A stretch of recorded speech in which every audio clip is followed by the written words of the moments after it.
से यूहन्ना का बागी आया, राइट, उसका कजन, और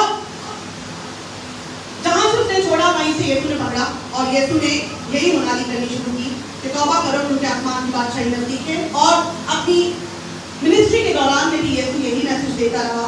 बहुत दफा उसने शागिर्दों को कई पैराबल्स, कई तमसीलें देकर सिखाया कि आसमान की बादशाही कैसी है। और जाते वक्त भी यहाँ पर भी 40 दिन पर तक जब वो जाहिर हो रहा है, जब वो शागिर्दों पर कि क्या मैसेज है कि 40 दिन जो वो वापस आया है, जब जी उठा है, तब भी ये बादशाही की बातें कह रहे हैं। आमीन। अभी आपने पढ़ा कि यहाँ लिखा है और खुदा की बादशाही की बातें कहता रहा, यानी कि है आसमान की बादशाही या खुदा की बादशाही। इसको आसमान की बादशाही कह दिया, बाकी रसूलों ने इसको खुदा की बादशाही कहा। आप समझ रहे? तो जब भी बाइबल में आप देखें खुदा की बादशाही, आसमान की बादशाही, तो ये दोनों सेम बात है, ठीक है।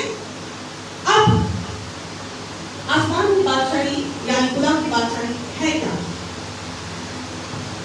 ये एक स्पिरिचुअल रेलम में एक रूहानी मुमलकत, यानी कि इस वक्त, क्योंकि यीशु मसीह ने कहा कि जब फरीसियों से पूछा कि कब बादशाही आएगी, खुदा की बादशाही कब आएगी, तो यीशु ने जवाब दिया कि ये तुम्हारे दरमियान है, खुदा की बादशाही तुम्हारे दरमियान इस वक्त है। आमीन। यीशु ने उनसे कहा और लोग ये ना कहेंगे कि देखो, जाहिरी तौर पर ये नहीं आएगी, लोग ये ना कहेंगे कि देखो यहाँ है या वहाँ है, क्योंकि देखो खुदा की बादशाही तुम्हारे दरमियान है। कहीं क्या आपके दरमियान है? खुदा की बादशाही आपके दरमियान है। तो खुदा की बादशाही में बादशाह खुदा है। आमीन। बादशाह के बादशाह होना जरूरी है ना, बादशाह के बगैर कोई बादशाह होती है? तो खुदा की बादशाही में बादशाह खुदा है। और बादशाह में मर्जी किसकी पूरी होती है? बादशाह की मर्जी पूरी होती है। तो खुदा की बादशाही में खुदा की मर्जी पूरी होती है। तो वो मर्जी जो बाप की है, जो यीशु मसीह ने कहा जब हमें दुआ करनी सिखाई, तो क्या कहा कि जैसे तेरी मर्जी आसमान पर पूरी होती है, जमीन पर पूरी होती है, यानी कि fulfilment of God's will on earth, जमीन पर उसकी मर्जी का पूरा होना बात चाहिए। इस वक्त जो खुदा के लोग हैं, जो उस पर ईमान लाते हैं, जब आपके दिलों में उसका बेटा यीशु मसीह नासरी हुकूमत करता है, यीशु बादशाह हुकूमत करता है, यीशु राज करता है, तो खुदा की बादशाही आपके अंदर मौजूद है, खुदा की बादशाही नजदीक है, वो आपके पास है। एक दूसरे को मुबारकबाद दीजिए कि यीशु राजा मेरे अंदर है। मुबारकबाद दीजिए आपके अंदर भी है, आप उसे अपने अंदर काम करेंगे, आप अपना कंट्रोल उसे दे दें ताकि वो आपके ऊपर हुकूमत करे। आमीन। Hallelujah, praise God. तो खुदावंद की मर्जी जमीन पर पूरी होना, बाप की मर्जी हमारे दिलों में, इस खैमों में पूरी होना, ये है खुदा की बादशाही। Praise God. फिजिकली भी ये बादशाही आएगी, ऐसा नहीं कि ये सिर्फ रूहानी तौर पर ही हम बादशाह को अपने अंदर देखेंगे कि राजा राज कर रहा है। फिजिकली भी मुकाशफा उसका 11 बात उसकी 15वीं आयत में लिखा है कि यीशु मसीह सल्तनत करेगा। यहाँ लिखा है और जब सातवें फरिश्ता ने नरसिंगा फूंका तो आसमान पर बड़ी आवाजें इस मजमून की पैदा हुई कि दुनिया की बादशाही हमारे खुदावंद और उसके मसीह की हो गई और वो अब्दुल आबाद बादशाही करेगा। आइए तालियां बजाएं उस बादशाह के लिए जो अब्दुल आबाद बादशाही करने की कोशिश करता है और हमेशा सल्तनत करेगा। तो वो फिजिकली बाद में जब मुकाशफा, जब यीशु मसीह का आना होगा, रिटर्न होगा, तो वो फिजिकली बादशाह बनेगा। आमीन। जो आप देखते हैं ना कि बादशाह क्राउन होता है, जो आप चाहते हैं कि बादशाह ऐसा होता है, आपके तस्वुर में आता है, वो सब फिजिकली भी होगा। लेकिन इस वक्त वो हमारे दरमियान में मौजूद है, वो राज कर रहा है, हम उस पर ईमान लाते हैं, हम उसे अपनी जिंदगी में काम करने देते हैं। ये है खुदा की बादशाही। हालेलुया। अब ये जो कलाम मुकद्दस है, ये इसकी रिटन फॉर्म है। आप जानते हैं कि बादशाह का जब भी कभी कोई बादशाह बनता है, उसके आइन होते हैं, कुछ कवानीन होते हैं, कॉन्स्टिट्यूशन दिए जाते हैं, राइट। तो ये बाइबल मुकद्दस जो है, इस किंगडम का, इस बादशाह का, यीशु बादशाह का, खुदा बादशाह का बाइबल मुकद्दस जो है रिटन फॉर्म में, वो सारी कॉन्स्टिट्यूशन, वो सारे आइन इसमें लिखे हुए हैं, जिसमें खुदा बाप की मर्जी है, जिसमें बाप की मर्जी है, जिसमें बाप की मर्जी है अपने लोगों के लिए जो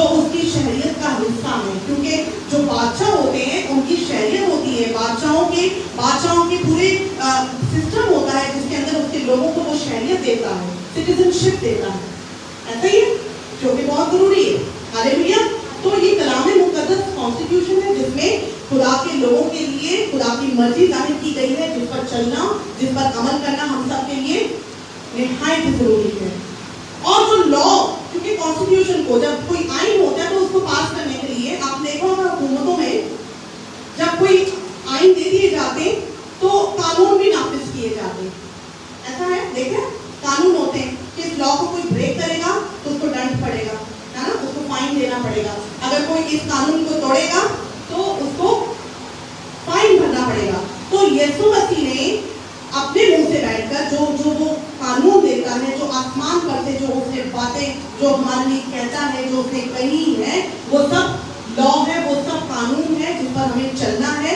और वो चाहता है कि हम उस पर चलें, हम उस पर से हट नहीं सकते, ना हम उसमें कुछ ऐड कर सकते, क्योंकि कानून में कोई रद्द-बदल इंसान की हमारी कोई हैसियत नहीं कि हम उसमें कोई रद्द-बदल कर सके।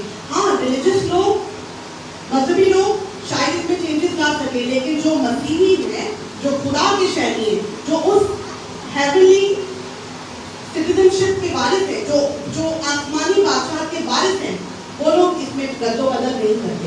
आमीन। वो फिर अपने हिसाब से इसमें चेंजेस नहीं लाते कि ये कलाम की बस इस तरह होनी चाहिए, या ये मेरे लिए ऐसे नहीं है, या ये ऐसे है, वो नहीं कर सकते। आमीन। अपनी मर्जी के मुताबिक कलाम को नहीं ढालते। आमीन। तालियां बजाइए। तो खुदा के कॉन्स्टिट्यूशन को, इस बाइबल को, उसका लॉ प्रोटेक्ट करता है, और वो लॉ है यीशु मसीह का लॉ, जो उसके मुंह से निकली हुई बातें हैं, जो उसका कलाम है, जो वो मुजस्सम होकर आया। आमीन। हालेलुया। अब बादशाह में सिटीजनशिप लाजमी होती है ना, शहरियत लाजमी होती है। और सिटीजनशिप जो है, जैसे कि कई दफ़ा हम सोचते हैं कि हमें किसी मुल्क में किसी अच्छी जगह पर जाना है, तो जब तक हमें सिटीजनशिप वहाँ की नहीं मिले, शहरियत ना मिले, तो हम वहाँ पर क्या होते हैं, दरबदर होते हैं, है ना, ऐसा ही है ना। हम इंतजार कर रहे होते हैं कि कब शहरियत मिलेगी, कब हम यहाँ पे पक्के हो जाएंगे।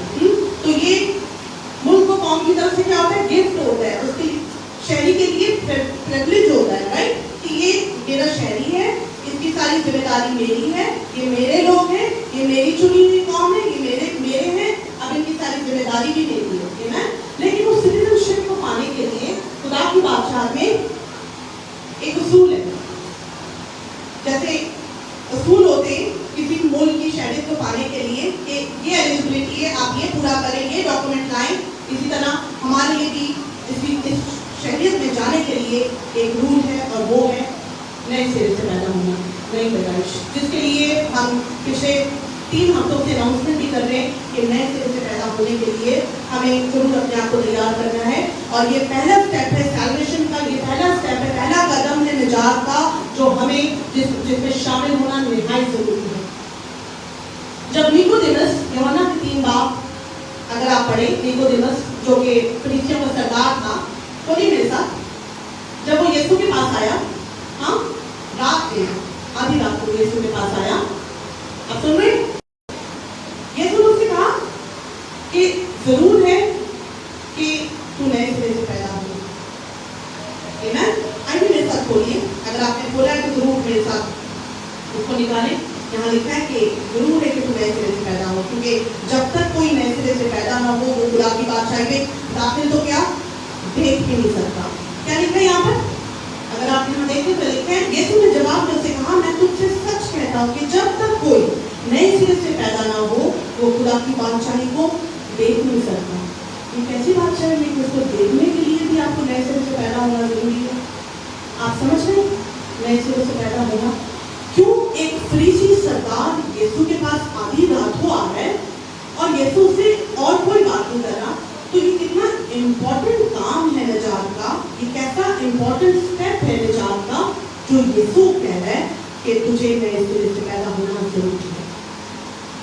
जब तक कोई नए सिरे से पैदा ना हो तो वो खुदा की बादशाही को देख नहीं सकता। अभी जाने की बात क्यों हुई, आगे लिखा है, निकोदेमस ने कहा कि आदमी जब बूढ़ा हो गया तो क्यों पैदा हो सकता है, क्या वो दोबारा अपनी माँ के पेट में दाखिल होकर पैदा हो सकते हैं? यीशु ने जवाब दिया कि मैं तुझे सच कहता हूँ। अब यीशु ने उसको बताया कि पानी से और रूह से पैदा होना, यानी कि पानी का बपतिस्मा भी और रूह का बपतिस्मा होना भी जरूरी है ताकि तुम दाखिल हो सको। ठीक है कि जब तक कोई आदमी पानी और रूह से पैदा ना हो वो खुदा की बादशाही में दाखिल नहीं हो सकता। आमीन, हालेलुया। देखने के लिए खुदा की बादशाही निहायत जरूरी है। नए सिरे से पैदा होना, न्यू बर्थ, वेरी इंपॉर्टेंट। दाखिल होने के लिए रूह कुदूस का बपतिस्मा होना भी जरूरी है। इस दिन खुदा ने मौका दिया तो जरूर रूह कुदूस के बपतिस्मे के हवाले से बात करेंगे और हम देखेंगे कि खुदा क्या चाहता है, खुदा उनकी क्या नजर है। तो ये खास इंपॉर्टेंट मैसेज है, ये खास बात है नए सिरे से पैदा होना, जिसके बगैर कोई सिटीजनशिप कोई बादशाह में दाखिल नहीं हो सकता। आप इस बात को समझ रहे, जैसे एक सिटीजनशिप के लिए किसी भी मुल्क की शहरियत के लिए हमें डॉक्यूमेंट्स की जरूरत होती है, पासपोर्ट की जरूरत होती है, कुछ चीज़ों की, कुछ ऐसी आइडेंटिटी कार्ड, कुछ ऐसी चीज़ें होती है, एलिजिबिलिटी होती है जो हमें पूरी करनी होती है, कुछ बातें। इसी तरह हमें यीशु मसीह के शहर में जाने के लिए, इसी तरह हमें आसमान की बादशाही में जाने के लिए जरूरी है कि हम नए सिरे से पैदा हो। हालेलुया, आमीन। इसलिए अब अगर कोई आपसे पूछे कि बपतिस्मा क्यों जरूरी है, उससे बताएं कि आसमान की बादशाही में दाखिल होने के लिए ये पहला स्टेप है। सैल्वेशन, निजात को हासिल करने के लिए ये पहला काम है जो मुझे करना है, जो आपको भी करना जरूरी है। आमीन। अब खुदा की बादशाही जो है ये कॉन्सेंट्रेट करती है हमारी रूहानियत पर, यानी कि हमारी हमारी रूह जो है वो खुदा के साथ कनेक्ट हो जाए। आसमान की बादशाही में खुदा के रूहों पर दुनिया के सामने शायद आप अच्छे हो रहे हैं, नजर आ रहे हैं, लेकिन अगर आपका इनर बीइंग, आपके अंदर जो आपका बातिन है वो अगर खुदा के साथ कनेक्टेड नहीं है तो उसका मतलब यीशु राजा आपके अंदर राज नहीं करता। आमीन। तो खुदा की बादशाही टोटली आपकी रूह के साथ ताल्लुक रखती है। आपकी रूह जो है वो खुदा के साथ कनेक्ट होनी चाहिए, आपकी रूह जो है वो प्योर होनी चाहिए। आप क्योंकि जब रूह प्योर होती है तभी बॉडी वो काम करती है, जिस्म तब वो काम करता है जब आपकी रूह खुदा में मुस्तैद होती है। ऐसा ही अगर आपकी रूह बुझी होती है तो आप अफसुर्दा फील करते हैं, नेगेटिव फील करते हैं। अगर आपकी रूह खुदा में ताज़ा होती है तो आप कहते नहीं, आज मैं दुआ करूंगा, आज मैं चर्च जाऊंगा, आज मैं ये करूंगा। ऐसा ही कितने लोग इस बात को समझ रहे हैं? तो kingdom of haven concentrates more on spirituality, और ये स्पिरिचुअलिटी, ये रूहानियत दुआ करने से आती है। कहीं बहन रोज दुआ किया करो, एक दूसरे से कहें भाई रोज खुदा का नजर बैठा करो, खुदा के साथ वक्त गुजार करो, खुदा उनका कलाम पढ़ो। अगर पढ़ नहीं सकते तो खुदा उनका कलाम सुनो, खुदा के कलाम की बातें करो। बहुत वक्त हम अपना उल्टी बातों में वक्त ज़ाया करने में गुजार देते हैं। ऐसा है, खुदा चाहता है, खुदा ये आरज़ू करता है कि हम अपने वक्त को गनीमत जाने और अच्छी बातें करें, उसके कलाम की बातें करें जिसमें जिंदगी है, जिसमें तसल्ली है। मुसीबत में अगर आपके पास कोई सोना, चांदी और अच्छे अच्छे खाने ले आए, क्या आपको अच्छे लगेंगे? लेकिन मुसीबत में अगर कोई तसल्ली की बात आपसे करे, कोई कलाम की बात करे, तो आप तसल्ली पाएंगे। आमीन। तो ये वो रोटी है जिसमें से खाना, जिसमें से लेना निहायत जरूरी है। तो रोज इसमें से खाएं, रोज इसमें से पिएं। आमीन, हालेलुया। तो इस किंगडम में, इस बादशाह में रूह का बड़ा गहरा ताल्लुक है। अब बादशाह में कल्चर होता है, और कल्चर क्या करता है? कल्चर में हम, यानी कि जिस माशरे में, जिस कल्चर में हम बड़े होते हैं, इस चीज को जाहिर करता है। ऐसा ही ऐसा है कि जो हम जिस चीज में, जिस माहौल में बड़े हो रहे हैं, वो बताता है कि ये कल्चर है। तो एक मसीह के लिए कल्चर बिब्लिकल होना चाहिए, बाइबल के मुताबिक। इससे हटके अगर मसीह का कोई कल्चर है तो वो फिर गलत होगा। आमीन। तो मसीह को जरूरी है कि वो याद रखे कि वो दुनिया में तो है, जैसे पौलुस रसूल कहता है, वो दुनिया में तो है पर वो कहाँ का नहीं, दुनिया का नहीं। आमीन। वो दुनिया में तो रहता है, लेकिन हम कहाँ के शहरी हैं? कहाँ के शहरी हैं हम लोग? आसमान के शहरी हैं। हम किसके बाशिंदे? आसमान के बाशिंदे। शहरियत हमारी कहाँ की है? आसमान की है। आमीन। तालियां बजाते हैं। हम यहाँ पर हमें इख्तियार दिया गया, जब आदम को और हवा को जब बनाया गया था तो खुदा ने उनको इख्तियार दिया, उनको कि तुम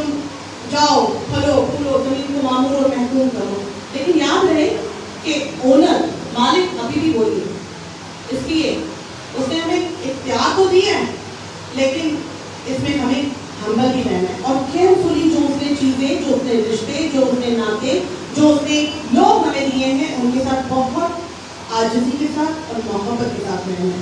आमीन, हालेलुया, प्रेज गॉड।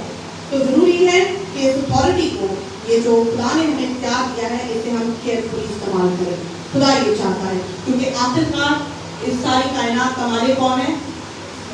कौन है? ऊंचा बोले। आज तो जंग खत्म हो चुकी है। अमन का शहजादा हमारे दरमियान है।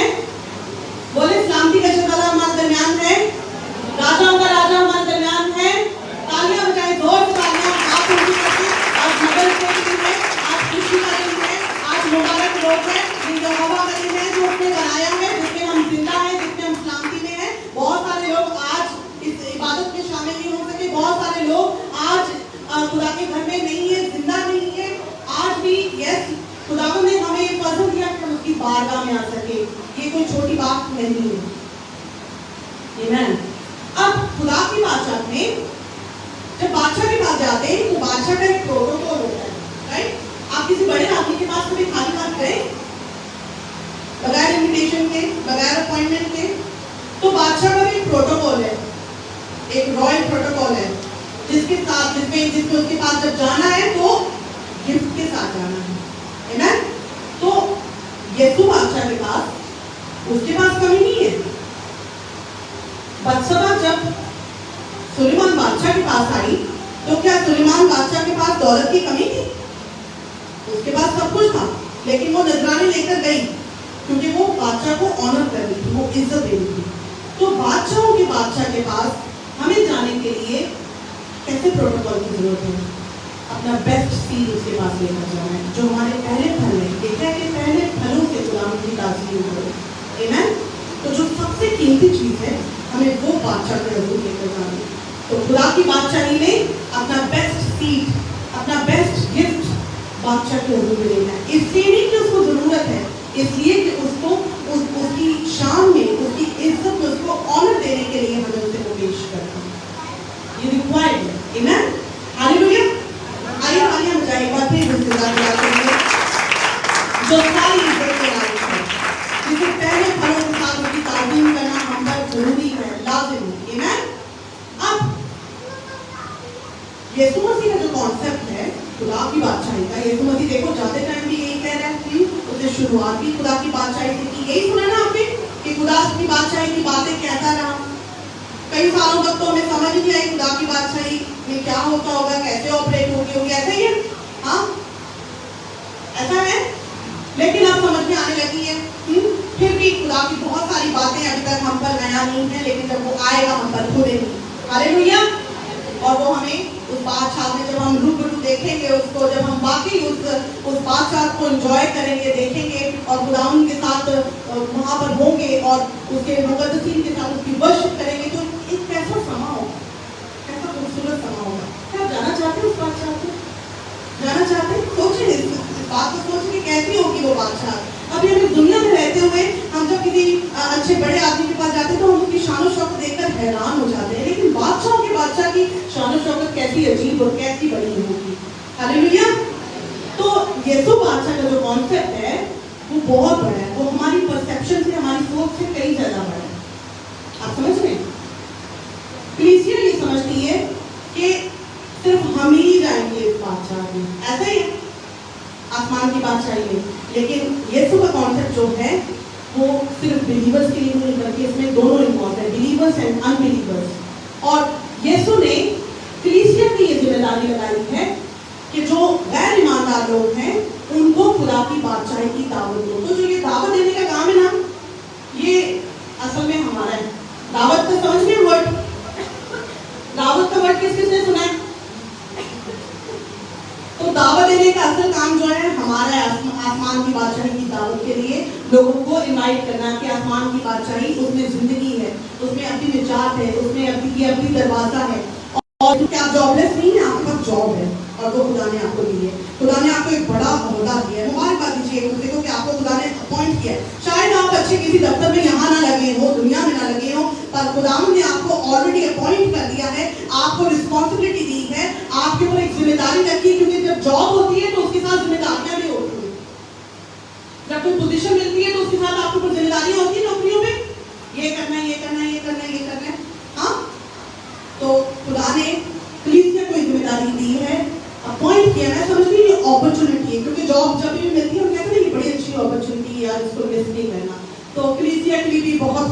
अपॉर्चुनिटी, तालियां बजाएं अपने लिए। इस अपॉर्चुनिटी को अवेल करें। आप चुने हुए लोग हैं ताकि आप खुदा की बारगाह में खुदा के लोगों को लेकर आ सके, जमा कर सके, क्योंकि जब तक सारे लोग, सारी दुनिया यीशु का इकरार नहीं करेगी, हर एक घुटना नहीं झुकेगा, उसका आना नहीं होगा। आप चाहते कि वो जल्द आ जाए, यीशु की दूसरी आमद जल्द हो, चाहते? आमीन, हालेलुया। तो जरूर है कि खुदा से दुआ करें कि खुदा मजबूत भेज। आमीन। तो ये जो यूनिवर्स है ये एग्जेम्प्टेड नहीं है खुदा की बादशाह से। तो जरूरी है कि हम दुआ करें, बाप से मांगे कि खुदा तू मजदूर भेज, खुदा तू ऐसे लोग भेज जो जाएं ऐसी जगहों पर, नेशंस में जाएं, ऐसे गांव में जाएं, ऐसे मजबूर लोगों के पास जाएं जहां पर अभी भी दुख है, तकलीफ है। हम सब अच्छी अच्छी जगहों पर जाना चाहते हैं। हम सब नेशंस की जब बात आती है तो हमारे ज़हन में अमेरिका, लंदन, स्विट्जरलैंड, ऐसी जगहों पर खिदमत याद आती है। ऐसा ही है, ऐसा ही है। हम सोचते हैं कि मुल्कों में बाहर जाने में खिदमत है। जो लोग खुदा ने आपके इर्द गिर्द रखे, आपके आसपास रखे, वहां पर भी आपकी खिदमत है। पहले वहां पर कोई खिदमत करे, पहले वहां पर कलाम करनी छोड़े, पहले वहां के लोगों को जो आपके साथ कनेक्टेड हैं उन्हें खुदा के चरणों में लेकर आए। क्या आपके आसपास जो जहां आप काम करते हैं, जिन लोगों में आप रहते हैं, वहां पर आपने यीशु को रिफ्लेक्ट किया, यीशु को जाहिर किया अपनी लाइफ से? अगर नहीं किया तो अब से करना शुरू कर दें। आमीन, हालेलुया। क्योंकि हम सब कौन हैं? हम सब उसके गवाह हैं। तुम मेरे गवाह ठहरोगे, शागिर्द उसके गवाह ठहरेंगे, और आपने और मैंने उसके गवाह बनना है। हालेलुया। तो ही हम उसके शागिर्द हैं, और हमारे कामों से लोग जानेंगे कि ये मेरे शागिर्द हैं, ये मेरे खानदान के लोग हैं। हमारे उठने बैठने से, हमारे चलने फिरने से, जरूरी नहीं कि हर जगह हमें अपने मुंह बोलना पड़ेगा। कई जगह हमें अपने एक्शन से, अपनी मूवमेंट से, अपने किरदार से, अपने रवैये से बताना होता है कि मैं मसीह, हालेलुया, रिप्रेजेंट करना होता है कि मैं उसका एक हूँ। मुझे खुदा ने महसूस किया है, मुझे खुदा ने अपॉइंट किया है। हो सकता है कि आप में से कई रसूल होने के लिए बुलाए गए हो सकता है कि कुछ उस्ताद हो, कुछ प्रॉफिट हो, नबी हो, कुछ आप में से पास्टर्स हो, कुछ टीचर्स हो, लेकिन खुदा ने कलीसिया को एक खास अपॉइंटमेंट दी है, खास एक जॉब दी है, और वो है लोगों को, गैर कौमों को खुदा के कदमों में ले आने की। आइए जोरदार तालियां बजाएं ताकि वो भी खुदा की बादशाह का हिस्सा बन सके। तो इस जिम्मेदारी को कलीसिया याद रखिए कि आप कोई फारिग लोग नहीं है। बोले भाई तू फारिग नहीं है। अगर आपको कोई कहते ना यूजलेस, तो कहे भाई तू फारिग नहीं है, तू यूजलेस नहीं है, तेरे सर बहुत बड़ी जिम्मेदारी है। कहे एक दूसरे को तू फारिग नहीं है, तेरे सर बहुत बड़ा काम है। किसी रूह को जीत, इस साल में किसी रूह को बचा, किसी जिंदगी को खुदा के कदमों में लेकर आ। कोई आपको कहता है कि ये तो रोटियां पका लेंगी, बस नहीं काफी है, छो जी इन और कुछ आना नहीं है, तो गल्लां ही करने गई हुई है, इन और की करेगी। ये गल्लां करने वालियां जो हैं, इनके मुंह में खुदा ने टैलेंट दिया है बातें करने का। तो ये गल्लां कौन सी करें, ये बातें कौन सी करें? खुदा उनकी बातें करें। आमीन, हालेलुया, प्रेज गॉड। अब से आप अपनी पोजीशन को जान लें कि आप कौन हैं। हमें पार्टनर बनना है, हमें खुदा के इस डिवाइन प्लान में, इस बड़े मकसद में जो कि इटर्नल पर्पस है खुदा का, इसमें हमें पार्टनर बनना है। क्या आप पार्टनर बनेंगे? बनेंगे उसके पार्टनर? क्योंकि जो एग्जिस्टिंग चर्च है, जो अभी एग्जिस्टिंग चर्च इस तरीके से है, वो ना तो इन बच्चों के पास है, ना तो इन जवानों के पास है। आइए तालियां बजाएं अपने बुजुर्गों के लिए, क्योंकि आप लोग ये दुनिया देखती हैं। आप लोग, मेरी अम्मी आपको कहती है मैं उनकी चिड़िया के पर नहीं लेती हूँ। सुनिए कभी कहावत है, नहीं कैसे नहीं लगती है, लेकिन बुजुर्गों के पास बाकी ये बरकत होती है क्योंकि उन्होंने एक लाइफ जी है। उन्होंने लोगों को वो चलते फिरते देख के समझ आते हैं कि सामने वाला क्या चाह रहा है, राइट? तो अपने इस एक्सपीरियंस को यूज करना है। आमीन, क्योंकि आपने एक मखसूस वक्त खुदा की हुजूरी में गुजारा हुआ है। आप खुदा की कुर्बत को जानते हैं। आपकी जिंदगी में हमसे ज्यादा टेस्टिमनी हो सकती है, आमीन, हमसे ज्यादा दवाइयां हो सकती हैं। तो उन दवाइयों को शेयर करना है, लोगों को बताना है, भाई मेरी जिंदगी यूं बची थी, भाई मैं यूं बीमार हुआ था, मैं मरते मरते बच गई थी, खुदावंद ने, यीशु मसीह ने मुझे छुड़ाया, यीशु ने, मैं कर्जों में डूबी हुई थी, यीशु ने मुझे निकाला, मेरा बच्चा जेल में फंस गया था, मैंने दुआ की, मैंने खातों से दुआ करवाई, यीशु ने आजाद किया। आमीन, आइए उस खुदा की बातें बजाएं।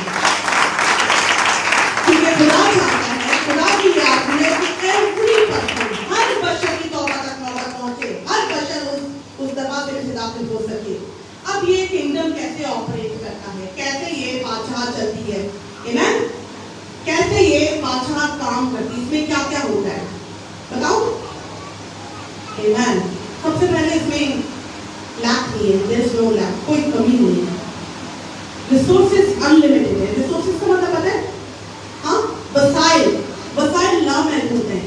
खुदा की बादशाही में वसाइल बहुत है, कमी नहीं है।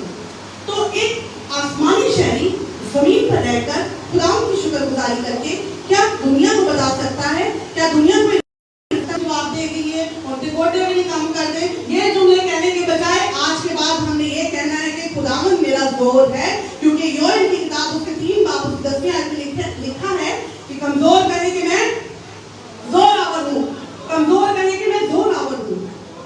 सुनने में तो ये बात बेवकूफी लगती है, कमजोर बीमार कैसे कहेगा कि मैं तंदुरुस्त हूँ?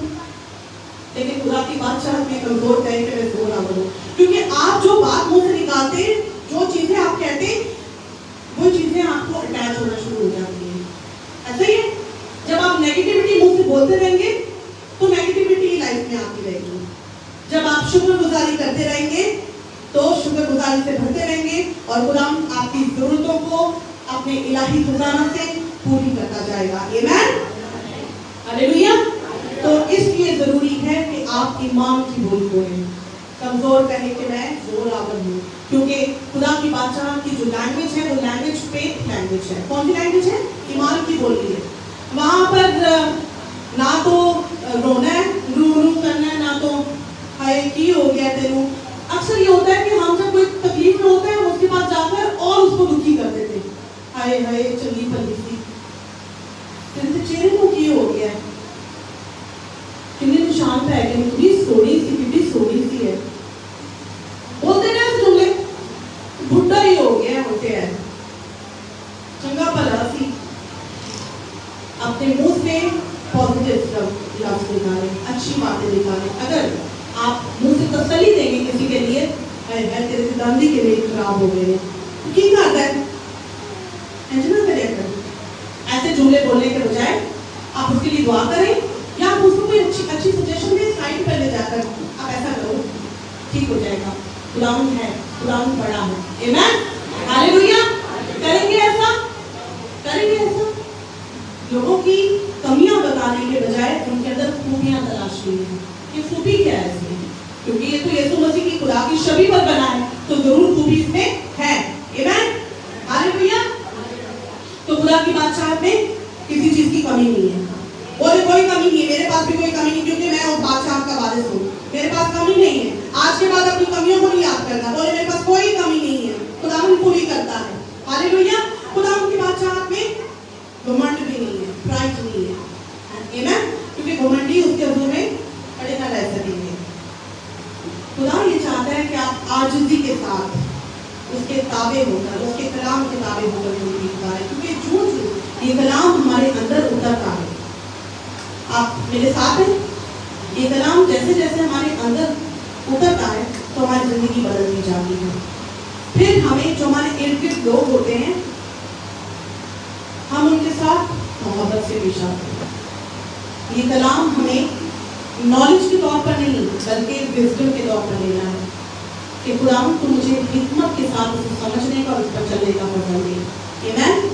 सिर्फ मैं इसे इल्म के तौर पर ना लूं और मेरी जिंदगी में अगर ये अमल में नहीं आ रहा, प्रैक्टिस नहीं मैं इसको कर रहा, मैं हम्बल नहीं हो रहा, मैं आजिज़ नहीं हो रहा इसको पढ़ने के बाद भी, तो इसको पढ़ने से फिर एक आम किताब पढ़ने के बराबर है, राइट?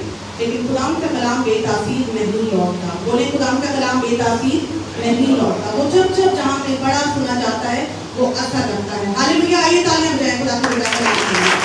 तो जरूर है कि आप जैसे खुदा की बादशाही के लोग, खुदा की बादशाह में घमंड नहीं है, वहाँ पर आजिज़ी है, वहाँ हलीमी है। तो जो जो आप खुदा के कलाम में उसकी कुर्बत में बढ़ते जाएं, आप उसके लोगों के साथ भी हलीमी से पेश आए। आपकी सराउंडिंग में जो लोग आपको मिले हैं, इवन दुश्मन भी, अभी हमने दुआ की कि अपने दुश्मनों के लिए भी खुदा तूने कहा कि दुआ करो, अपने दुश्मनों के लिए भी आपको दुआ करनी है। आमीन, हालेलुया। तो रूहानी घमंड में नहीं आना कि मैं बहुत दुआ करने वाला हूँ और वो सामने वाला दुआ नहीं करता, वो तो दूर है खुदा से। हालेलुया। अब खुदा की बादशाह में बीमारी भी नहीं है। बीमार कहे कि मैं शिफा याब हूँ। आइए जो इस वक्त बीमारी में है, जो अपने आप को वीक फील कर रहे हो, कहें कि मैं तंदुरुस्त हूँ। अपने हाथ को बुलंद करें, कहें मैं तंदुरुस्त हूँ। आंखें बंद कर दी, आसमान पर देखकर खुदा मैं तंदुरुस्त हूँ, क्योंकि तेरी बादशाहत में बीमारी नहीं है, वहां बीमारी की कोई गुंजाइश नहीं है। हालेलुया। लूका की इंजील 10 बाब उसकी 9वीं आयत में लिखा है कि जब उसने अपने शागिर्दों को भेजा तो उसने कहा कि उन्हें जाकर ये खुशखबरी का पैगाम दो, उन्हें ये मुनादी, उन्हें बादशाही की ये न्यूज़ बताओ कि खुदा की बादशाही नजदीक है और उनके बीमारों को अच्छा करो। तो जहाँ बादशाह आती है, जहाँ यीशु आता है, जहाँ बादशाह होता है, वहां पर बीमारी नहीं देख सकती। आमीन। बोले यीशु अंदर है, एक दूसरे से कहें यीशु है अंदर, यीशु है, बीमारी भी नहीं टिकेगी, बीमारी नहीं टिकेगी, आप पे ही ना जाएगी। Hallelujah, hallelujah.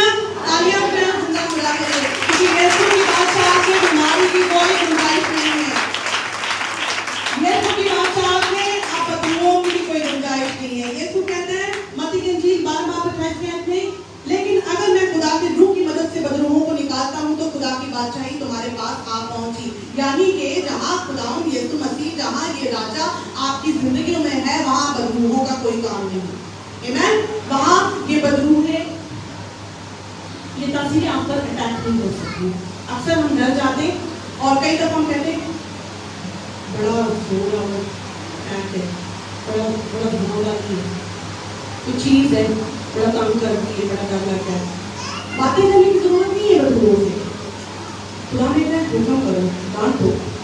खुदा ने यीशु मसीह ने खामोश किया, जहाँ जहाँ यीशु ने बदबुओं को निकाला, यीशु ने खामोश किया, उसको डांटा। तो इसे खेलने की जरूरत नहीं है, उससे ज्यादा कन्वर्सेशन करने की जरूरत नहीं है। इसके बजाय आप बदबुओं से बातें करने के बजाय, बदबुओं को डांटने के बजाय आप दुआ करें, आप वर्शिप करें, आप कलाम पढ़ें। खुदावंद यीशु मसीह आपको दौड़ देगा और वो बदरूहें आपके अंदर से भाग जाएंगी। बोले भाग जाएंगी। चाहे वो कोई भी बदरू हो, चाहे वो डर की हो, कंफ्यूजन की हो, डबल माइंडेडनेस की हो, या किसी भी तरह का कोई खौफ हो, या किसी भी तरह की कोई कमी हो, या डिले की स्पिरिट हो। डिले की भी बैड स्पिरिट होती कि काम लेट हो रहा है। किसी भी तरह का कोई तासीर अगर आपका पीछा कर रही है, आपकी तालीम में रुकावट है, आपके दवाज को अच्छा नहीं रहने देती है, आपके बच्चों की तरबियत नहीं करने देती है, बच्चे नहीं अच्छे तालीम पा रहे, बच्चे अच्छी तरह से बढ़ नहीं रहे, तो आपने कलाम से और वर्शिप से उन्हें भगाना है। हालेलुया। बातें नहीं करनी, समझ रहे बातों, मेरी बात को समझ रहे। कलाम खुदा की बादशाह में हमें बदरुओं से नहीं डरना। हालेलुया। खुदा की बादशाह में बदरुओं का कोई काम नहीं है। बोले कोई काम नहीं है। अगर आपको कोई तासीर गंदी तंग करती है तो आप उसे झिड़के। अगर आपके अंदर झूठ बोलने की या कोई गंदी हरकत करने की या कोई ऐसी तासीर है जो आपको ना चाहते हुए आप कर देते हैं, तो आपने उसको कमांड करना है, हुक्म करना है। क्या करना है? बोलो out in the name of Jesus. आमीन। तो आपकी जिंदगी से भाग जाएगी। तो खुदा की बादशाह की जो लैंग्वेज है वो ईमान की बोली है, फेथ की बोली है। क्योंकि फरिश्तों को खुदा ने हमारे लिए, आपको पता है फरिश्ते रखे हुए कि फरिश्ते हमारे लिए काम करते हैं। पता है किस चीज को पता है? पूरी मिनिस्ट्री है फरिश्तों की, पूरी मिनिस्ट्री है फरिश्तों की जो हमारे लिए काम करती है, जो हमें आगे पीछे से घेरे रखते हैं। जबूर 91 में पढ़ा है ना, वो तुझे अपने हाथों पर उठा लेंगे ताकि तेरे पाँव को पत्थर से ठेस ना लगे। जबूर 91 याद है? किस किस को याद है? किस किस ने पढ़ा है? हाथ बुलंद करें, हाथ बुलंद करें। जबूर 91। आमीन। फरिश्ते हमारी हिफाजत करते हैं, फरिश्ते हमें प्रोटेक्ट करते हैं, राइट। तो फरिश्तों को ना नेगेटिव बोली समझ नहीं आती, फरिश्तों को ईमान की बोली समझ आती है। अगर आप कोई स्ट्रेट बात करेंगे ना, कि कोई गलत बात करेंगे तो वो नहीं करेंगे, वो क्योंकि वो खुदा के फरिश्ते, वो अच्छा काम करेंगे जो आपके लिए बेस्ट है। आमीन। वो ईमान की बोली पर चलेंगे। अगर आप ईमान की बात, मुंह से ईमान की बात निकालेंगे, अच्छी बात निकालेंगे, तो फरिश्ते वैसे ही एक्ट करेंगे। तो कितने आप लोग मुबारक लोग हैं कि आपके लिए खुदा ने फरिश्ते रखे हुए लाखों। आइए तालियां बजाएं। आपको छोटे मोटे लोग नहीं है, आपको छोटे लोग नहीं है, क्योंकि यीशु मसीह ने हमारी खातिर सलीब पर जान दी है। बोले यीशु ने मेरी खातिर जान दी, मैं वैल्यूबल हूँ। आमीन। हालेलुया। नींद तो नहीं आ रही है, कुछ बातें और हैं। अक्सर हम कहते हैं कि जो गरीब है ना वो बड़ा रूहानी है। गुर्बत का रूहानियत से कोई ताल्लुक नहीं है, राइट। कोई गरीब देखे तो कहते हैं ये बड़ा दुआ वाला है, इसलिए बेचारा रूहानियत से। रूहानियत का ताल्लुक आपके पाक होने से है। आप खुदा की मर्जी पर चलते हैं। जिस जगह पर यीशु ने खुदा ने रहना है वो जगह अगर पाक है तो आप खुदा की बादशाहत को समझ रहे हैं और वो आपके अंदर ऑपरेट कर रही है, आपके अंदर खुदा की बादशाहत काम कर रही है और आप रूहानी लोग हैं। आमीन, हालेलुया। क्योंकि लिखा है कि मुबारक है वो जो दिल के करीब है, आसमान की बादशाही ऐसों की है। आमीन, दिल के करीब। बॉडी के जिस्मानी तौर पर या ऐसे माली तौर पर करीब होने से फर्क नहीं पड़ता। मुबारक वो लोग हैं जो दिल से आजिज़ हैं, जो दिल से खुदा को कबूल करते हैं, जो दिल से उसके हुक्मों पर अमल करते हैं और उस पर चलते हैं, वो लोग मुबारक हैं। और आसमान की बादशाही ऐसों की, बोले ऐसों की है, ऐसों की, ऐसे बनना है। फिर आप एक दूसरे बोले ऐसा बनना है, ऐसा बनना है, ऐसा बनना है। यस, पहला कुरिन्थियों उसका 6 बाब और 9-10 आयतें अगर मेरे साथ बोलना चाहें तो जरूर पढ़े। कौन लोग खुदा की बादशाहत में दाखिल नहीं हो सकते? पहला कुरिन्थियों और उसका 6 बाब बोलिए मेरे साथ। बदकार खुदा की बादशाहत में दाखिल नहीं हो सकते क्योंकि हमारा बदन जो है खुदा का मक़दस है, हमें उसे पाक रखना है। 6 बाब और 9-10 आयत में लिखा है, क्या तुम नहीं जानते कि बदकार खुदा की बादशाही के वारिस क्या होंगे? फरेब ना खाओ, इसलिए अपने आप को धोखा नहीं देना। हाँ, हम अक्सर लोगों को कह देते हैं ये क्रिमिनल है, इसकी तो कोई रसाई नहीं, इसको कैसे माफी मिलेगी। अक्सर हम ऐसे लोगों को ना जो बहुत बड़े बड़े क्रिमिनल, डाकू, करप्शन में होते, क्या कर सकते हैं आप उनके लिए? अगर उन तक पहुंच नहीं पा रहे तो आप उनके लिए क्या कर सकते हैं? दुआ कर सकते हैं। आप उनके लिए दुआ करें, क्योंकि खुदा चाहता है कि उनकी भी तौबा तक नौबत पहुंचे। ये जो किंगडम है, जो बादशाह है, उनके लिए भी खुदा चाहता है कि उनके लिए भी खुली रहता है, वो भी आ सके इसमें से, वो भी इस बरकत को रिसीव कर सके। तो कभी भी हमें फ्रेम में नहीं रहना कि सिर्फ मैं ही बादशाह में जाऊंगा और मैं ही इसका वारिस बन सकता हूँ क्योंकि मैं नेक हूँ, मैंने बपतिस्मा ले लिया है। हमें दूसरों को भी तैयार करना है। देखिए कि फरेब ना खाओ, ना हरामखार खुदा की बादशाही के वारिस होंगे, ना बुतपरस्त, गिनना शुरू करें, ना जिनाकार, ना अयाश, ना लौंडेबाज, ना चोर, ना लालची, ना शराबी, ना गालियां बकने वाले, ना जालिम। देख नहीं इनमें से आप कौन सी बात कर रहे हैं? आपने सुना? गाली बकने वाले नहीं, क्योंकि गालियां तो हमारे मुंह पे अक्सर इजीली आ जाती है, गुस्सा आता है। मैं अपनी बात नहीं करती, मुझे नहीं पता बातों का, लेकिन कोशिश करें कि किसी और को भी आप सुनते हैं। यहाँ मैं समझ सकती हूँ कि कोई नहीं देता होगा गालियाँ, छोटी छोटी गालियाँ नहीं है, नॉर्मल लाइफ में नहीं है। लेकिन अगर आप किसी को सुनते हैं तो उसको बताएं, उसको करेक्ट करें। पाँव होना जरूरी है एक दूसरे के। जो लोग मुझसे ऐसे लगाते हैं, इस मुँह से खारा और मीठा चश्मा दोनों नहीं रह सकते, उन्हें समझाएं प्लीज बातों को। ये भी आसमान की बादशाही में दाखिल नहीं हो सकती है, झूठ बोलने वाले को। आमीन, हालेलुया। गिनतियों का किताब और उसका 5 बाब और उसकी 19 से 21 आयत तक खोलिए। अगर आप लोग पास कलाम में मुकद्दस है तो खोलिए। ये मैसेज बहुत खास है। बड़ा गुस्से वाला, मैं बड़ा गुस्से वाला, बड़े फख्र करते हैं इस बात पे। कोई फख्र की बात की गुस्सा करना, ठीक है? गुस्सा तो करो पर गुनाह ना करो। आमीन। गुस्सा, तो फिर के जुदाइयाँ, बिदअतें, बुग़्ज़, नशाबाजी, नाचना, 15 तो हो गए। और लिखे और इनकी माने न जाने कितने, जो पीछे में पढ़ा, लौंडेबाज, अयाश, लालची, है ना, शहवत परस्त, गालियां देने वाले, जालिम, ये बादशाह में नहीं दाखिल हो सकेंगे। तो जरूरी है कि हम आजिज़ हो जाए और हम समझें कि अपनी बॉडी को, अपने सोल को, अपने स्पिरिट को प्योर रखना है, क्लीन रखना है। आमीन। अगर ऐसी एक्टिविटीज हम कर रहे हैं इनमें से कोई, तो खुदा का रूप फिर हमसे जुदा हो जाता है, अलग हो जाता है। आप चाहते हैं कि उसकी प्रेजेंस आपके पास से जाए, उसकी प्रेजेंस अगर आपके पास तो उसका हाथ अगर चला जाए ना, तो यकीन करें कि हम कुछ भी नहीं हासिल कर सकते। आप जो आज जिंदा हैं, आप जो आज खा रहे हैं रोटी, तसल्ली की रोटी, कल रात जब हमने न्यूज़ सुनी कि जंग बंद हो गई है तो हम शुक्रगुजारी से भर गए और यकीनन आप भी शुक्रगुजारी से भरे होंगे, क्योंकि अभी तक हमने वो एनवायरनमेंट, वो सिचुएशन देखी नहीं है कि जो जंग के दौरान में जो मोर्चों के अंदर जाना, जो तकलीफ, वो जो तंगी है, हमने देखी नहीं है। सोचें एक पल के लिए कि आपको अपने घर छोड़कर, आपको अपनी जगह छोड़कर, अपने बच्चों को लेकर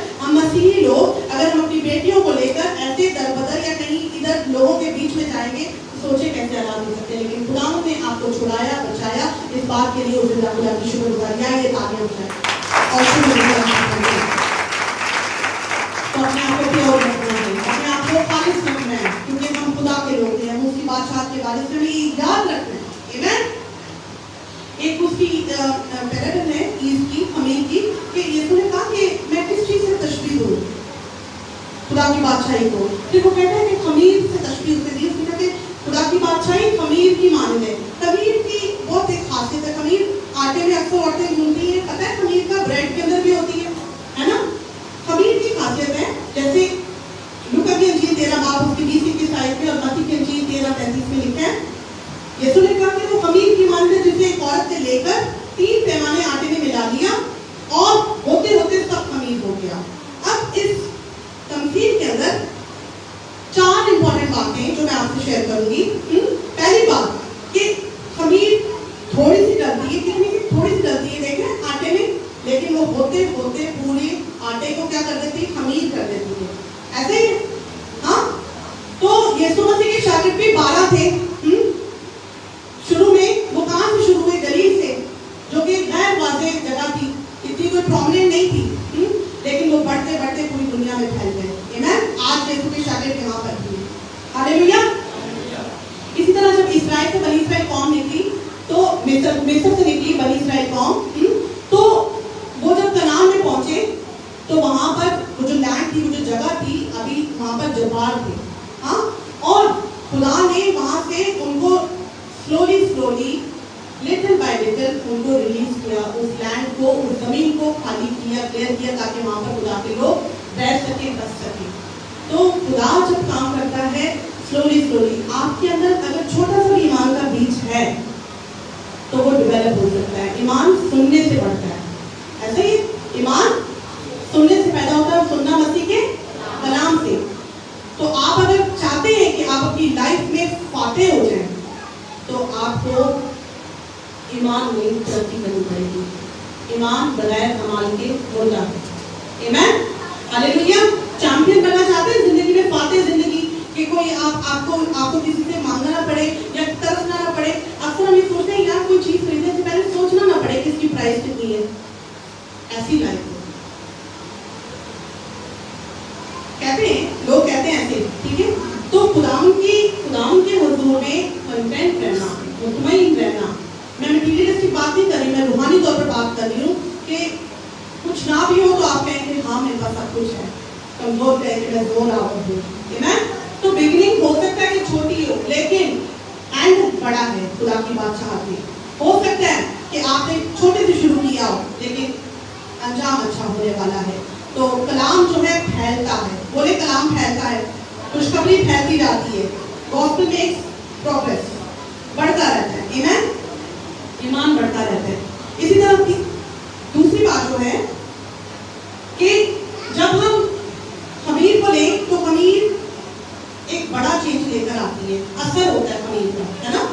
ऐसे ही वो असर किए बगैर अंदर असर होता है, ऊपर तो नजर नहीं आता, ऊपर बात नहीं होता, पर अंदर काम चल रहा होता है। इसी तरह खुदा का कलाम भी है, जब हम उसे अपनी जिंदगी में रिसीव करते हैं, यीशु मसीह को, यीशु राजा को, तो वो वैसे तो नजर नहीं आएगा, लेकिन दूसरे लोग समझ आएंगे कि ये खुदा का बंदा है।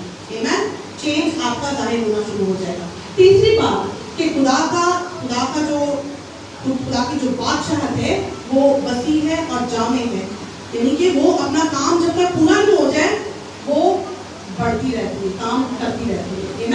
जैसे खमीर जब तक पूरा आटा खमीर ना करते छोड़ता नहीं, अपना काम करता रहता है, करता जाता है। ज़बूर में लिखा है कि उसके अजीम नाम की हमेशा ताज़ीम करो। इसलिए आपको भी उसकी बादशाह के फर्जंद होते हुए उसकी ताज़ीम करते जाना है, उसका जलाल ताकि सारी दुनिया में भर जाए। बोले आमीन। दानियाल की किताब में लिखा है तब लोहा और मिट्टी और तांबा और चांदी और सोना टुकड़े टुकड़े किए गए और वो बिल्कुल भूसे की मानद हो गए, और वो पत्थर जिसने उसको तोड़ा था, इन सारी चीजों को, ये ख्वाब था, दानियाल को बता रहा था बादशाह को। तो लिखा है कि वो पत्थर पहाड़ बन गया, हाँ, और सारी जमीन पर फैल गया। आमीन। तो खुदा का कलाम फैलता है। खुदा का कलाम अंदर से नजर नहीं आता, अंदर से जब खुदा का कलाम निकले तो वो दुनिया उसे देखती है और वो दुनिया में, कल्चर में एक ट्रांसफॉर्मेशन हो रही होती है।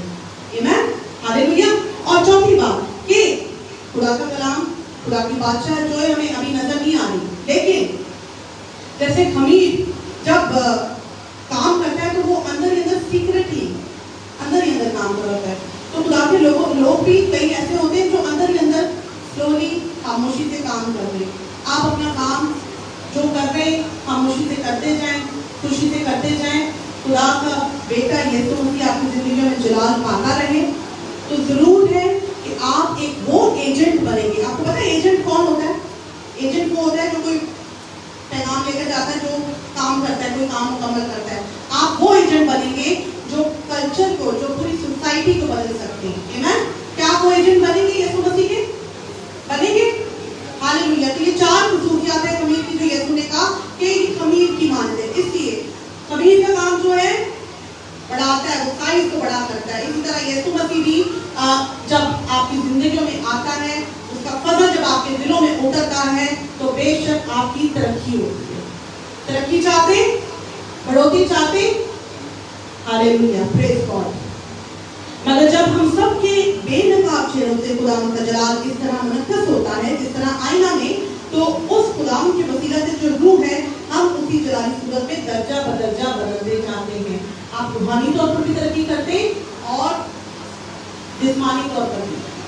आपकी जब सूरत बदलती रहती है, जब आप यीशु मसीह को अपनी जिंदगी में रिसीव कर लेते हैं, उसकी बादशाह को जब अपने अंदर ले लेते हैं, तो आप रूहानी तौर पर भी बदलते जाते हैं। आपका लेवल इंक्रीज होता रहता है और जिस्मानी तरक्की भी। इसलिए आप देखो वो बड़े-बड़े खादिम हैं और वो बड़े रिच है, अमीर हैं, हाँ कि और आप कहते हो, कई दफा लोग कंप्लेन भी करते हैं इन्होंने बड़े चंदा खाते हैं, इन्होंने बड़े पैसे खाते हैं। ऐसा नहीं होता। अक्सर कई लोग सच्चे भी हैं, कई लोग ईमानदारी से भी खिदमत कर रहे हैं, मेजॉरिटी, राइट। तो जब सूरत बदलती जाती है, जब हम खुदावंद के कामों में चलते रहते हैं, तो खुदावंद सरफराज भी करता है। सुलेमान बादशाह, दाऊद बादशाह, ये कोई गरीब लोग थे? अब्राहम गरीब था? हाँ, ये दौलतमंद थे, बिजनेसमैन थे। आमीन, हालेलुया। और खुदा की बादशाह में लालच नहीं है। लालची आदमी जो है ना, लुड़कुदू से भरा नहीं होता। लुड़कुदू से भरा हुआ आदमी लालची नहीं हो सकता। बोले अगर खुदा का रूह आपके अंदर काम कर रहा है तो आप लालची नहीं होंगे। तो खुदा की बादशाह में लालच भी नहीं है, ग्रीडीनेस नहीं है। तो गर्ज आदमी हमेशा लालच करेगा और दूसरे का भी हिस्सा छीन लेना चाहता है, ये मुझे मिल जाए, ये मुझे मिल जाए, ऐसा ही है। तो खुदा की बादशाह में ऐसा नहीं है, क्योंकि खुदा की बादशाही खाने पीने पर नहीं बल्कि रास्तबाजी और मेल मिलाप और उसकी खुशी पर मौकूफ है, जो रूह उसकी तरफ से होती है। आज हम बहुत सारे खादमीन और बहुत सारे लोग भी अपनी पर्सनल ग्रोथ में लगे हुए हैं कि मैं बढ़ जाऊं, मैं बढ़ जाऊं, मैं बढ़ जाऊं, दूसरा बेशक पीछे रह जाए। और हम चाहते हैं कि हम अपने बच्चों को बेस्ट खुराक दें। बच्चों को आप अपनी बेस्ट खुराक नहीं भी दे रहे तो कोई बात नहीं, उनको आप रूहानी खुराक दें। आमीन। चर्चेस में अक्सर डिमांड की जाती है पिकनिक होनी चाहिए। अभी कौन लोग पिकनिक पे जाना चाहते हैं? चले मुझे बताएं। कोई भी नहीं आना, कोई नहीं उठाना बात, क्योंकि मैं कुछ अलग करने वाली हूँ। सब चाहते हैं पिकनिक हो, कोई एंटरटेनमेंट हो, कोई ये हो जाए, कोई वो हो जाए, राइट। लेकिन जब तक रूहानी खुराक कलाम अंदर नहीं होगा, जब पेट ही खाली होगा, जब रूह ही खाली होगी, तो फिर एंटरटेनमेंट हो सकेगी? जब पेट में रोटी ना हो, हाँ, तो क्या आपको एंटरटेनमेंट बच्चे को खुश कर सकते हैं बगैर रोटी दिए? राइट। पहले रोटी देनी होती है, तो इसलिए पहले ये खुराक खिलानी खादिम को भी, लीडर को भी जरूरी है कि इसको स्टैब्लिश करें ऐसा किंगडम कि जिसमें ये वाली खुराक खिलाई जाए। ये वाली खुराक, बोले ये वाली खुराक, कलाम की खुराक। तो पेरेंट्स जितने यहाँ बैठे हैं, माँ बाप सोच लें, आप अगर रोटी नहीं भी दे रहे, आपको रूहानी खुराक जरूर देनी है। खादिम भी पिकनिक नहीं भी हो रही कोई बात नहीं, लेकिन रूहानी खुराक पहले होनी है। आमीन, हालेलुया। तो कोई डिमांड ना करें। अब यीशु मसीह क्या चाहता है कि जब तुम ये खुशखबरी को पास आते देखो तो तुम्हें ये करना है। यीशु मसीह चाहता है कि सबसे पहले आप तौबा करें। एंड कर रहे हैं हम लोग, बिल्कुल लास्ट बात है। सबसे पहले यीशु चाहता है कि हम तौबा करें। और तौबा जो है माफ़ी नहीं है कि खुदा के सामने इकरार करें ना, हाँ कि खुदा तू मुझे माफ़ कर दे। तो जब से सुनिएगा 2 मिनट और, तौबा माफ़ी नहीं है, तौबा मुड़ जाना है, माइंड का चेंज होगा। किसी आदत को, किसी गलती को, किसी गुनाह को छोड़ देना, उसको तरक कर देना और फिर उसको मुड़ के नहीं देखना, ये है तौबा। चेंज ऑफ माइंड, बोले चेंज ऑफ माइंड। चेंज बोले, आपको इंग्लिश आती है, अभी हम बोलते हैं सब इंग्लिश, बोले change of mind, change of mind. दूसरे वाला में change your mind, change your mind. Hallelujah, सबको इंग्लिश आती है, कलीसिया के लिए बहुत बहुत खुशी की बात है। हम सब अच्छे पढ़े लिखे लोग हैं और हम तरक्की करेंगे खुदा यीशु मसीह में, जिस्मानी भी रूहानी भी। आमीन, हालेलुया। तो जून जून नजदीक आते देखो, सबसे पहले हमें तौबा करनी है बादशाह पे जाने के लिए, ठीक है। नंबर 2, हमें बिलीव करना है, हमें ईमान ले आना है, आमीन, कि यीशु मसीह ही खुदा का बेटा है, निजात दहिंदा है। और हमें ये खुशखबरी दूसरों तक भी पहुंचानी है, शेयर करनी है। लूका की इंजील 9 बाब उसकी पहली और दूसरी आयत में लिखा है, फिर उसने उन 12 को खुदा की बादशाही की मुनादी करने और बीमारों को अच्छा करने के लिए भेजा। यानी कि गुड न्यूज़ को, खुशखबरी को आपको लेकर जाना है। आपकी जिंदगी में अगर कोई टेस्टिमनी क्रिएट हुई है तो उसको बताना है, उसको दबा के नहीं रखें, वो मौजा अपनी जिंदगी से चला जाता है। इसीलिए कई लोग कहते हैं कि मेरी जिंदगी में मौजा हुआ था और फिर उसके बाद भूल जाते हैं, उसके बाद फिर पहला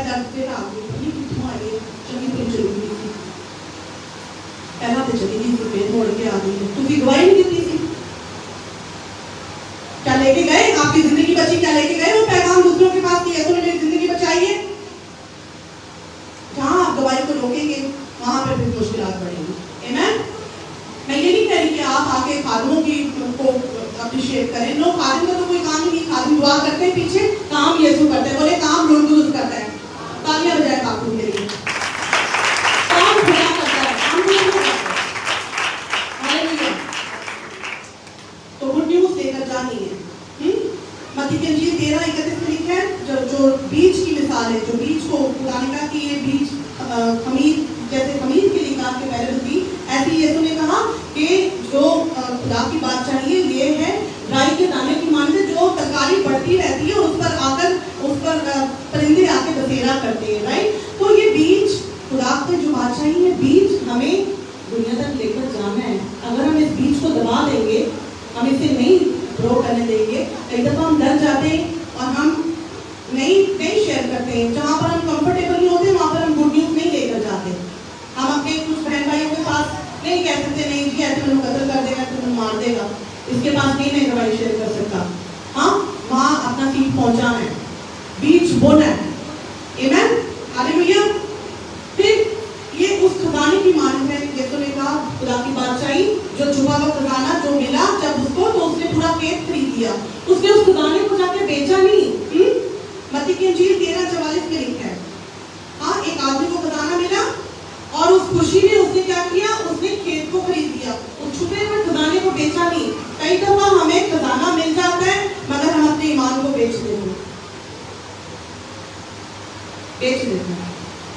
उसने बेचा नहीं। तो वो खुशी में, अब ये वो खुशी थी जिसमें उसने अपने बाकी सारे माल को जो उसके पास था, यानी खुदा की बादशाह आपसे कुर्बानी मांगती है, खुदा की बादशाह आपका वक्त मांगती है।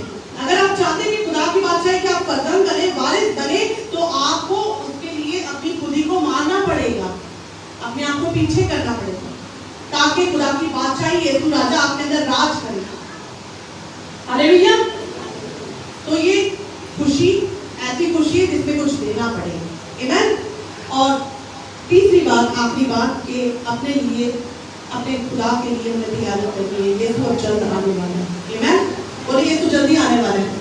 पहले तौबा करनी है, जब तुम इस बादशाह के नजदीक आते देखो, तौबा करो, फिर इस पर ईमान लाओ और गुड न्यूज़ को शेयर करो, और फिर तीसरी बात कि इसके लिए तैयारी करो कि यीशु मसीह जल्दी आने वाला है, आमीन। क्योंकि यीशु मसीह की पहली आमद क्या थी? किंगडम का शुरू थी, बादशाह का। अब जब वो आएगा तो वो फिजिकली, यानी कि वो बादशाह बनकर आएगा। और आज जो हमारे दिलों में सुकूनत कर रहा है, राज कर रहा है, आइए तालियां बजाएं जिंदा खुदा के लिए, क्योंकि